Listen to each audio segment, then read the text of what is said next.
శ్రీమాత్రే నమ. జయ గురు దత్తాత్రేయ నమ.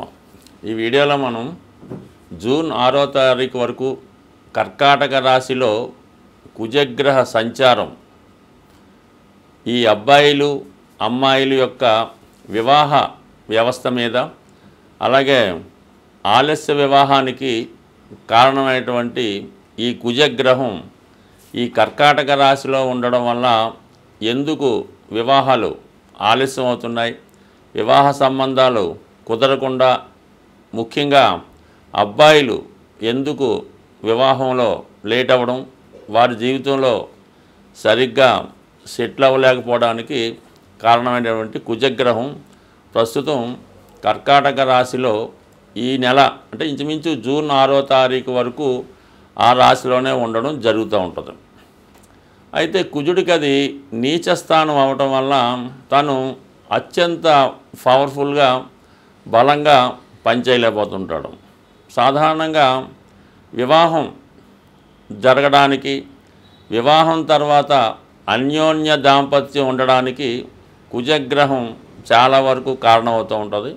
అయితే ఎక్కువగా అమ్మాయిల జాతకంలో కుజుడు భర్త యొక్క స్థాయిని, ఎటువంటి భర్త వస్తాడు, అలాగే జాతకంలో కుజదోషం ఎంతవరకు ఉంటుంది, ఇవన్నీ కూడా ఎస్పెషల్లీ అమ్మాయిల జాతకంలో కుజుడు ఎంత బలంగా ఉంటే వారికి వివాహం అంత తొందరగా అవ్వడం, అలాగే వివాహం తర్వాత కూడా అన్యోన్యంగా ఉండడం, అలాగే తొందరగా సంతానం కలగడానికి కూడా కుజుడే కారణం అవుతుంటాడు. అయితే అబ్బాయిల జాతకంలో కుజుడు ఎంత బలంగా ఉంటే ఆ అబ్బాయి అంత తొందరగా జీవితంలో తొందరగా చదువు పూర్తి చేసి ఎంబటనే ఉద్యోగంలో చేరి వివాహం కూడా తొందరగా జరగడానికి, అంటే తొందరగా సెటిల్ అవ్వడానికి మగవారి జాతకంలో కుజుడు అత్యంత బలంగా ఉంటే ఆ బలం యొక్క స్థాయిని బట్టి అబ్బాయి యొక్క భవిష్యత్తు, అతని వివాహం, అతని క్యారెక్టరు ఇవన్నీ కూడా ఆధారపడి ఉంటాయి. మరి అబ్బాయిల జాతకంలో శుక్రుడు కూడా భార్య యొక్క స్థాయిని చెప్పడం జరుగుతూ ఉంటుంది. శుక్రుడు అబ్బాయి జాతకంలో ఎంత బలంగా ఉంటే అంత అందమైనటువంటి, బాగా స్థిరపడినటువంటి మంచి డౌరీతో మంచి భార్య రావడం జరుగుతూ ఉంటుంది.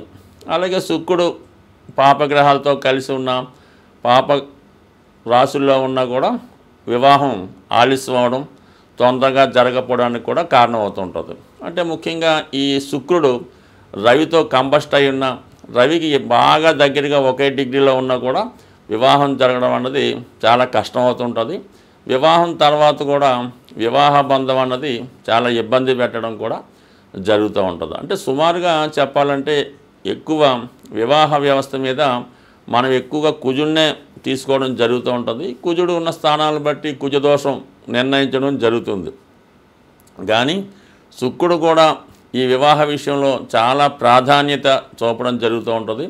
అందుకని శుక్రుడికి అలాగే మన కుజుడికి సరైనటువంటి అవగాహన, సరైనటువంటి స్థానాల్లో ఉన్నప్పుడు కూడా ఆ వివాహ వ్యవస్థ చాలా అనుకూలంగా ఉండే అవకాశం ఉంది. ఉదాహరణకి ఎవరి జన్మజాతకంలో అయినా ఈ శుక్ర కుజగ్రహాలు కలిసినప్పుడు వాళ్ళ జీవితంలో వివాహం తర్వాత ఎంత కొట్లాడుకున్నా తిరిగి మళ్ళా కలుసుకోవడానికి కూడా కారణమవుతూ ఉంటుంది. అందువల్ల ఏంటంటే ముఖ్యంగా జాతక పరిశీలనలో అమ్మాయిల యొక్క జాతకం చూసినప్పుడు ఆ కుజుడు యొక్క స్థితిని బట్టి, కుజుడు ఉన్నటువంటి స్థానాలు, కుజుడు ఏ గ్రహాలతో కలిసి ఉన్నాడు, పాపగ్రహాల వీక్షణ ఉందా, వీటన్నిటి బట్టి ఎప్పుడు వివాహం అవుతుంది, వివాహం తర్వాత ఏ విధంగా ఉంటుంది, ఏ వైపు నుంచి భర్త వచ్చే అవకాశం ఉన్నది 100% ఈ కుజుడు బట్టి అమ్మాయిల జాతకంలో చెప్పడం జరుగుతూ ఉంటుంది.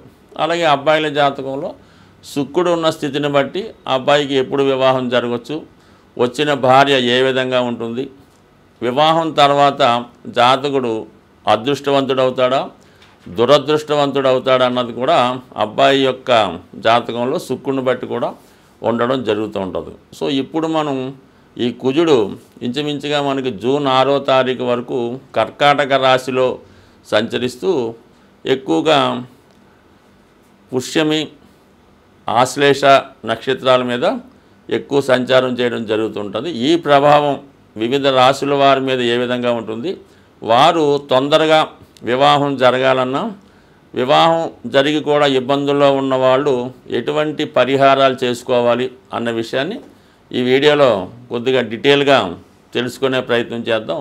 కర్కాటక రాశి వారికి జూన్ 6వ తారీఖు వరకు రాశి అందే సంచరిస్తున్నటువంటి కుజుడు, ముఖ్యంగా రాశిలో ఉన్నటువంటి కుజుడు చతుర్థ భావాన్ని, సప్తమ అష్టమ భావాల్ని వీక్షిస్తూ ఉంటాడు. ఆ కారణం వల్ల వీరికి ముందుగా చతుర్థం కాబట్టి సొంత గృహం, స్థిరాస్తి ఏర్పడే అవకాశం ఉన్నది. సప్తమాన్ని వీక్షించడం వల్ల వివాహ సంబంధం కుదరడానికి, వివాహం నిర్ణయించడానికి అనుకూలమైనటువంటి పరిస్థితులు ఏర్పడుతున్నాయి. మరి అష్టమం అన్నది ఏంటంటే స్త్రీలకి మాంగళ్య స్థానం కాబట్టి స్త్రీలకి ఇంకా వివాహ బంధం బలంగా ఏర్పడడానికి అవకాశం ఉన్నది. అయితే ప్రస్తుతం ఈ కర్కాటక రాశి వారు నిరభ్యంతరంగా చాలా హ్యాపీగా వివాహ ప్రయత్నాలు చేసుకోవడం వల్ల ఈ జూన్ 6వ తారీఖు లోపల వివాహం నిర్ణయం అయ్యే అవకాశం ఉన్నది. దానికి సపోర్ట్ చేస్తూ ఈ గురుగ్రహం మే 15వ తారీఖు వరకు లాభస్థానంలో వీక్షిస్తున్నాడు. అందువలన సాధ్యమైనంత వరకు మీరు మే 15వ తారీఖు లోపు వివాహం నిర్ణయించుకుంటే చాలా వరకు మీకు మంచి లాభం చేకూరే అవకాశం ఉంది. ఒకటేంటంటే ఉద్యోగం చేసే భార్య లేదా భర్త రావచ్చు, అలాగే వాళ్ళ ద్వారా ఒక డౌరీ రూపంలోనో బహుమతి రూపంలోనో కొంతవరకు అదృష్టం కలిసి రావచ్చు. అలాగే గురువు 11లో ఉండగా వివాహం నిర్ణయమైన వివాహం జరిగిన సంతానం తొందరగా కలుగుతారు. అలాగే పెద్దల ఆశీస్సులు, దైవబలం కూడా చేకూరుతూ ఉంటుంది. సో ఏదైనా గురువు 11వ స్థానంలో ఉంటే 1,00,000 దోషాలు సాల్వ్ చేయడం జరుగుతూ ఉంటుంది. ఆ కారణం వల్ల మే 15 లోపు ఎక్కువ బలం ఉంటుంది కర్కాటక రాశి వారికి వివాహ సంబంధించిన విషయాల్లో. అలాగే విదేశ ప్రయాణం, ఉన్నత విద్యకు కూడా ఇది సహకరిస్తూ ఉంటుంది. అయితే మే 15 తర్వాత 12లో ఉన్నా కూడా గురువు అప్పుడు ఏమవుతుందంటే ఈ అమ్మాయి యొక్క లేదంటే అబ్బాయి యొక్క వివాహానికి ఎక్కువ ధన వ్యయం జరుగుతూ ఉంటుంది. అంటే ఇప్పుడు మనం మే 15లో వివాహం అయితే ఎక్కువ డౌరీయో లాభమో జాతకుడికి ఉంటుంది. మే 15 తర్వాత అయితే వీళ్ళు ఎక్కువగా మనీ ఖర్చు పెట్టి వివాహాన్ని చాలా ఆడంబరంగా ఖర్చు పెట్టవలసి ఉంటుంది. అవతల వాళ్ళకి కూడా ఎంతో కొంత ఖర్చులకి ఇవ్వవలసి ఉంటుంది. మొత్తం మీద అదైనా ఇదైనా ఉభయల్లో ఎవరో ఒకరికి లాభం చేకూరుతూ ఉంటుంది. ఇంకో ప్లస్ పాయింట్ ఏంటంటే శుక్రుడు, ప్రస్తుతం శుక్రుడు 9వ స్థానంలో ఉన్నాడు. స్త్రీలకి వివాహం జరగాలంటే 9వ స్థానం అదృష్టంగా ఉండాలి, శుభగ్రహం ఉండాలి. శుభగ్రహం ఉంటే ఇష్టమైనటువంటి కాకుండా చక్కగా మంచి సాంప్రదాయమైనటువంటి సేమ్ కమ్యూనిటీ సాంప్రదాయాలు కలిగినటువంటి వివాహం జరుగుతుంది.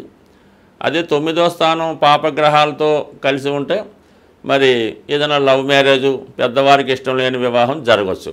అయితే 9వ స్థానంలో ఇప్పుడు పాపగ్రహం ఉన్నప్పటికి కూడా మరి మిత్రగ్రహం అవటం వల్ల, శని శుక్రుడు మిత్రులు అవటం వల్ల, పైపెచ్చు శుక్రుడు ఉచ్చులో ఉండడం వల్ల కంపల్సరిగా అదృష్టవంతురాలు, బాగా ఉద్యోగం చేస్తున్నటువంటి స్థిరమైన ఆదాయం కలిగినటువంటి భార్య ఈ అబ్బాయికి వచ్చే అవకాశం ఉంది. అంటే మొత్తం మీద ఏంటంటే కర్కాటక రాశి వారికి వివాహ బలం, గురు బలం, శుక్రబలం చాలా అనుకూలంగా ఉన్నాయి. కాబట్టి ఏదైనా కొంతకాలం ఆగుతాం అనుకోకుండా తొందరగా ఇప్పుడు ప్రయత్నం చేస్తే 100% వివాహం నిర్ణయం అయ్యే అవకాశం ఉంది. ఇక మిగతా వాళ్ళకి ఎలా ఉంటుందంటే చతుర్థాన్ని కుజుడు చూడటం, అలాగే గురువు కూడా ఈ మే 15 తర్వాత చతుర్థాన్ని వీక్షించడం, ఇవన్నీ కూడా మీరు ఏదైనా ఒక స్థిరాస్తి కొనుక్కునే ప్రయత్నం చేస్తుంటే ఆ స్థిరాస్తి మీకు సమకూరే అవకాశం ఉంది. అలాగే మీకు వివాహం ద్వారా ఏదైనా పొలమో ఇల్లో స్థిరాస్తి వచ్చే అవకాశం ఉన్నది. చాలా వరకు విద్యార్థులకు కూడా ఇది ఒక మంచి కాలేజీలో మీకు సీటు దొరకడం, తద్వారా మీరు విద్యను కూడా చాలా వరకు కంప్లీట్ చేయొచ్చు. అంటే ఇప్పుడు ఒక అపోహ ఉంటుంది, కుజుడు ఇప్పుడు కర్కాటక రాశిలో నీచి కదా, మరి మంచి ఫలితాలన్నీ ఎలాగిస్తాడన్నది అనుమానం ఉండొచ్చు కొంతమందికి. కానీ సాధారణంగా ఈ కర్కాటకంలో కుజుడు వాస్తవంగా నీచి అన్నప్పుడు కూడా ఇది అంత మంచి ఫలితాలు మాత్రమే ఇవ్వడం జరుగుతూ ఉంటుంది. ఎందుకంటే ఏదైనా ఒక గ్రహం తన స్వక్షేత్రం నుంచి కేంద్రంలో కానీ కోణంలో కానీ ఉన్నప్పుడు ఖచ్చితంగా ఆ గ్రహం శుభ ఫలితాలు ఇవ్వడం జరుగుతూ ఉంటుంది. అందుకని మేషరాశి నుంచి చూసుకుంటే కర్కాటకం కేంద్రమైంది. మరి వృశ్చికాన్ని చూసుకుంటే కర్కాటకం 9వ స్థానం అయింది. కాబట్టి కంపల్సరిగా మీకు రాజయోగాన్ని మాత్రమే ఈ కర్కాటక రాశి వారి కుజుడు ఇవ్వడం జరుగుతూ ఉంటుంది. అందువల్ల నిరభ్యంతరంగా మీరు ఈ శుభకార్యాల కోసం ప్రయత్నం చేస్తే సక్సెస్ఫుల్గా పూర్తయ్యే అవకాశం ఉంది. వివాహం ఆలస్యం అవుతున్నవారు, వివాహం తర్వాత భార్యాభర్తల మధ్య విభేదాలు ఉన్నవాళ్ళు, తొందరగా వివాహం కావాలన్నా ఏదైనా ప్రతిదానికి ఒక పరిహారం ఉంటుంది. కాబట్టి సాధ్యమైనంత వరకు ఈ సుబ్రహ్మణ్య స్వామి ఒకటి కారణం అవుతుంటారు, ఆంజనేయ స్వామి కూడా ఒకటి కారణం అవుతూ ఉంటుంది. అంటే మనకి కలియుగంలో హనుమాను తొందరగా అనుగ్రహించే గ్రహం కాబట్టి ముఖ్యంగా ఒక 8 మంగళవారాలు ఆంజనేయ స్వామి వారి ఆలయంలో 108 తమలపాకులు, ఒక 5 బాగా ముగ్గిన అరటిపళ్ళు, కొద్దిగా సింధూరం, ఒక కొబ్బరికాయ ఇవి తీసుకొని స్వామివారికి తమలపాకులతో అర్చన జరిపించి ఒక 8 మంగళవారాలు కంప్లీట్గా అర్చన చేయవలసి ఉంటుంది. మధ్యలో ఏదైనా ఆటంకం వస్తే దాన్ని కంటిన్యూ చేసుకోవచ్చు.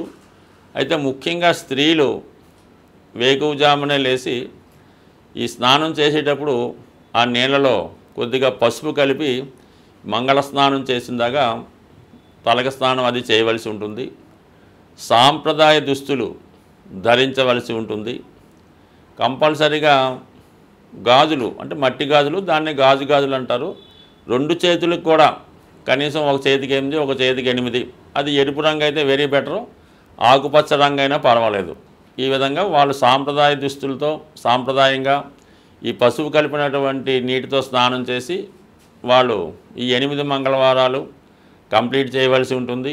మగపిల్లలు కూడా ఇంచుమించుగా సాంప్రదాయ దుస్తులతోనే చేయాలి. ఆ మంగళవారం కంపల్సరీగా నియమంగా ఉండాలి. ఆ ఒక్కరోజు మామూలుగా భూమి మీద సాపేసుకొని తలగడేసుకొని దుప్పటితో కప్పుకోవచ్చు. బట్ మంచం మీద కాకుండా విడిగా సెపరేట్గా పడుకొని ఈ 8 వారాలు పూర్తి చేయడం వల్ల కంపల్సరీగా 8వ వారం అవ్వకుండానే వివాహం జరిగే అవకాశం ఉంటుంది. ఇంకా ఈ సమయంలో ఏంటంటే ఏదైనా కొంతమంది వివాహం అయినటువంటి ముత్తైదువులంటి స్త్రీలకి ఏదైనా పలహారం ఇవ్వడం, వాళ్ళకి కందిపప్పుతో ఉన్నటువంటి కలిపినటువంటి భోజనం అంటే అన్నీ ఉంటాయి, దాంతోపాటు కందిపప్పు కూడా కంపల్సరీగా ఉండడం, ఈ విధంగా చేయవలసి ఉంటుంది. కంపల్సరీగా 8 మంగళవారాలు ఆంజనేయ స్వామి తమలపాకులు పూజ చేస్తే 100% ఈ వివాహానికి ఎక్కడున్నా స్వామి ఆ వివాహ సంబంధం కలిపే అవకాశం ఉంటుంది. సరే, ఇది కొంతవరకు ఉంది. కొంతమంది ఈ మంగళవారం రోజు చీమలకి పంచదార బియ్యం పిండి ఆహారంగా వేయటం వల్ల, లేదంటే చెరువులో ఈ నదుల్లో ఉన్నటువంటి చేపలకి ఆహారంగా ఏదైనా బిస్కెట్లో పేలాలో అవి వేయడం వల్ల అనేక రకాలు పరిహారాలు ఉంటాయి. ఇవి తొందరగా శీఘ్రంగా పరిహారం జరుగుతూ ఉంటుంది. కాబట్టి ఈ హనుమాన్ చాలీసా పారాయణ చేయడం వల్ల కూడా వివాహం అవుతుంది. సుందరకాండ పారాయణ, హనుమాన్ చాలీసా, ఏదైనా హనుమాన్ ఆరాధించడం వల్ల కుజగ్రహ అనుగ్రహంతో తొందరగా వివాహం జరిగే అవకాశం ఉంటుంది. స్వస్తి.